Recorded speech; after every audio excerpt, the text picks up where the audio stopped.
लगा लगा के ऊपर नहीं चढ़े हैं, पैसे खा खा के, दुनिया का खा खा के, ठेले वाले तक को भी नहीं छोड़ता तेरा बाप। एसडीएम ज्योति मौर्य के केस ने कौन सा नया मोड़ लिया है? क्या वाकई में इस केस के बाद में यूपीएससी की तैयारी कर रही महिलाओं को उनके पतियों ने वापस घर पे बुला लिया? क्या है सोशल मीडिया पर वायरल खबर का सच? क्या है एसडीएम ज्योति मौर्य का केस? कैसे बना ये मामला इतना बड़ा? जानेंगे दोस्तों आज के इस वीडियो में ऐसे ही सवालों के जवाब और ऐसे ही दावों की सच्चाई। तो बने रहिएगा हमारे साथ वीडियो में लास्ट तक। अगर आप हमारे चैनल पर नए हैं तो फटाफट हमारे चैनल को सब्सक्राइब कर लीजिएगा। चलिए वीडियो शुरू करते हैं और बात करते हैं मुद्दे की। कुछ दिन से एसडीएम पत्नी के बेवफा होने की खबरें बहुत ही तेजी से वायरल हो रही है और जैसे जैसे दिन गुजर रहे हैं इस केस में कुछ न कुछ नया सामने आता ही जा रहा है। अब इस खबर के साथ में एक और खबर जुड़ी हुई नजर आ रही है कि ज्योति मौर्य के मामले को देखते हुए बहुत से पतियों ने सिविल सर्विसेज की तैयारी कर रही अपनी पत्नियों को वापस घर पे बुला लिया है। उनका कहना है कि अब हमें नहीं बनाना अपनी पत्नी को एसडीएम, डीएम या कलेक्टर। सोशल मीडिया पर एक खबर वायरल हो रही है कि प्रयागराज यानी कि इलाहाबाद में करीबन 135 महिलाओं की उनके पतियों ने पढ़ाई छुड़वा दी है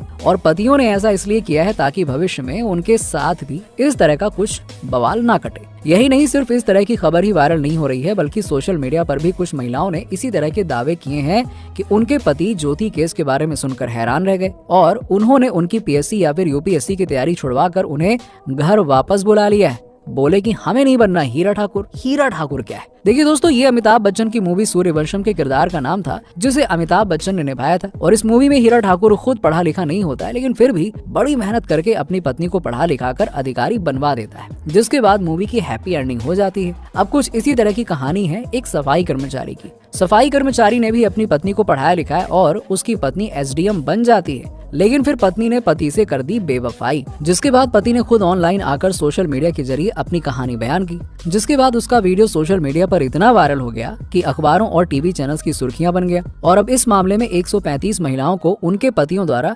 घर बुला लेने की खबर भी वायरल हो गई, जिसके बाद से इस मामले ने एक बार फिर से तूल पकड़ लिया। तो आखिर क्या है इस दावे की सच्चाई कि क्या वाकई में एसडीएम ज्योति मौर्य मामले के बाद लोग ऐसा कर रहे हैं? क्या वाकई में लोग इस मामले के बाद इतना डर गए हैं कि उनका अपनी पत्नियों पर से भरोसा ही उठ गया है? इस खबर के सच या झूठ होने के बारे में जानने से पहले चलिए एक बार एसडीएम ज्योति मौर्य केस पर नजर डाल लेते हैं कि आखिरकार ये मामला क्या है। देखिए दरअसल दोस्तों ये मामला है उत्तर प्रदेश के प्रयागराज यानी कि इलाहाबाद का, जहाँ के रहने वाले एक सफाई कर्मचारी ने अपनी पीसीएस पत्नी पर यह आरोप लगाया है कि पत्नी ने उसे छोड़ दिया है और उसके साथ में कर दी है बेवफाई। व्यक्ति का नाम आलोक मौर्य है जो कि प्रतापगढ़ में पंचायती राज विभाग में सफाई कर्मचारी के तौर पर 4th श्रेणी के कर्मचारी हैं और पत्नी का नाम है ज्योति मौर्य और वो बरेली में एसडीएम है। अब आपको बता दें कि पत्नी पर छोड़ने और बेवफाई के आरोप के अलावा आलोक का आरोप है कि उनकी पत्नी किसी और के साथ प्रेम संबंध में भी है। पति ने पत्नी पर अपने प्रेमी के साथ मिलकर उसे मारने की साजिश रचने का भी आरोप लगाया। और इस मामले में दोस्तों खास बात यह है कि पति एक सफाई कर्मचारी है और पत्नी है एसडीएम।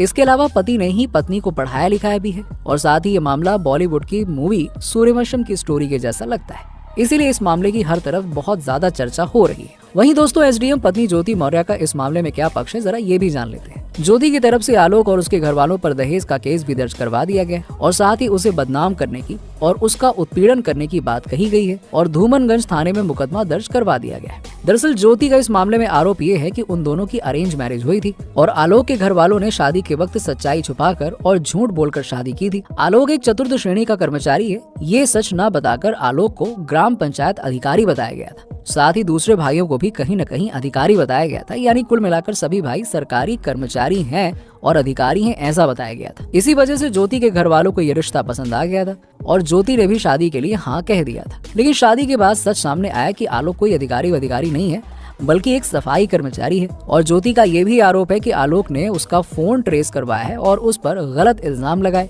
इसीलिए उन दोनों का रिश्ता खराब हुआ है। इसके अलावा आलोक पर यह भी इल्जाम लगाया गया है कि ज्योति के अधिकारी बनने के बाद उससे चीजों की डिमांड और पैसों की मांग की जाने लगी। यही नहीं, ऐसा ना करने पर आलोक बदनाम करने की धमकी भी देता था। यही नहीं, ज्योति का यह भी आरोप है कि आलोक उसका गलत वीडियो बनाकर वायरल करने की धमकी देता था, इसीलिए उसने आलोक के खिलाफ मुकदमा दर्ज करवा दिया था। इन सबसे तंग आकर जब 3 महीने पहले उसने पति से तलाक लेने की अर्जी डाली तो उसने यानी कि उसके पति ने ये ड्रामा करना शुरू कर दिया। अब इस मामले में दोस्तों पति ने भी अपनी तरफ से पत्नी के खिलाफ उसे छोड़ने, उसके साथ बेवफाई करने और प्रेमी के साथ मिलकर उसे मारने की साजिश रचने के धूमनगंज थाने में तहरीर दी है। लेकिन शुरुआत में पुलिस मामला दर्ज ही नहीं कर रही थी, जिसके बाद आलोक सीएम के जनता दरबार में अपनी समस्या लेकर गया और कार्रवाई की गुहार लगाई। और इसके बाद क्या कार्रवाई हुई ये भी जानेंगे जानेंगे, लेकिन ये जानने से पहले चलिए आलोक और ज्योति की पिछली जिंदगी के बारे में जान लेते हैं। आलोक और ज्योति कैसे मिले थे। इलाहाबाद के रहने वाले आलोक के बारे में बता दें कि 2009 के दौरान आलोक पंचायती राज विभाग में चतुर्थ श्रेणी कर्मचारी के पद पर नियुक्त हुआ और प्रतापगढ़ में सफाई कर्मी बन गया। नौकरी लग जाने के बाद उसके घर वालों ने उसकी शादी के बारे में सोचा और 2010 में उसकी ज्योति से शादी हो गई। ज्योति बनारस के चिरई गाँव की रहने वाली है। अब आपको बता दें कि ज्योति को पढ़ना लिखना पसंद था, इसीलिए शादी के बाद भी ज्योति ने अपनी पढ़ाई लिखाई को जारी रखना चाहा। आलोक भी पढ़ा लिखा था, इसीलिए उसे भी ज्योति के आगे पढ़ने लिखने को लेकर कोई समस्या नहीं थी। बल्कि आलोक ने ज्योति की पढ़ाई के लिए पैसे इकट्ठा किए, मेहनत की और उसे इलाहाबाद के एक कोचिंग सेंटर में तैयारी करने के लिए दाखिला भी करवा दिया। तैयारी के बाद ज्योति PCS का एग्जाम देती है और आपको बता दें कि उस समय तक उनकी शादी को करीबन 5 साल गुजर चुके थे और साल 2015 में जिस दिन ज्योति ने 2 जुड़वा बेटियों को जन्म दिया, उसी दिन PCS का रिजल्ट आया। ज्योति ने 16वीं रैंक हासिल की और उसका PCS में सिलेक्शन हो गया। सफल होने के बाद बता दें आपको कि ज्योति ने अपने सिलेक्शन का सारा क्रेडिट अपने पति और ससुर को दे दिया।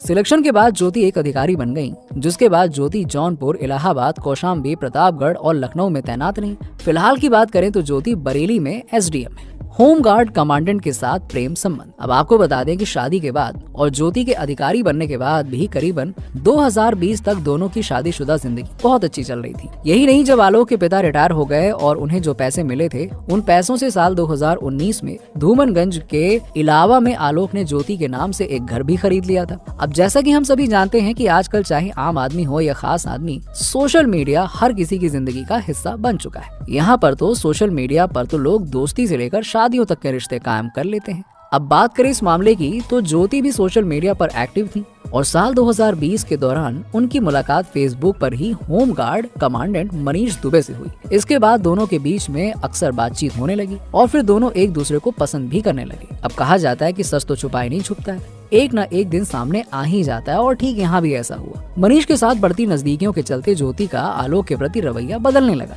इसी वजह से आलोक को ज्योति पर शक हो गया और फिर एक दिन उसने जब ज्योति का मोबाइल चेक किया तो उसे ज्योति और मनीष की चैट मिल गई और उसे उनके बीच चल रहे अफेयर का पता चल गया साफ साफ। इसके बाद जब उसने ज्योति से इसके बारे में बात की और उसे समझाने की कोशिश की, लेकिन ज्योति मनीष के लिए इतनी सीरियस हो चुकी थी कि उसने आलोक की बात नहीं मानी। यानी आलोक की बातों का उस पर कुछ असर ही नहीं हो रहा था और मनीष का साथ उसने नहीं छोड़ा। यही नहीं, इस मामले को सुलझाने के लिए आलोक मनीष दुबे की पत्नी से भी मिला, जिसके बाद मनीष दुबे की पत्नी ने भी मनीष को समझाने की कोशिश की, लेकिन मनीष भी ज्योति को छोड़ने के लिए राजी नहीं हुआ। मनीष और ज्योति छुप छुप कर एक दूसरे से मिलते रहे और इस वजह से ज्योति और आलोक के झगड़े होने लगे। फिर एक दिन दोस्तों 22 फरवरी 2023 को आलोक ने ज्योति और मनीष को सरकारी आवास पर रंगे हाथों पकड़ लिया। रंगे हाथों पकड़े जाने के बाद उनका वहीं पर झगड़ा होने लगा। क्या कार्रवाई होनी चाहिए जो गलत है उस पर कमेंट सेक्शन में कमेंट करके जरूर बताइएगा और वीडियो अच्छा लगा हो तो इसे लाइक करें और चैनल को सब्सक्राइब करना मत भूलिएगा। मिलते हैं आपसे अगले वीडियो में। जय हिंद।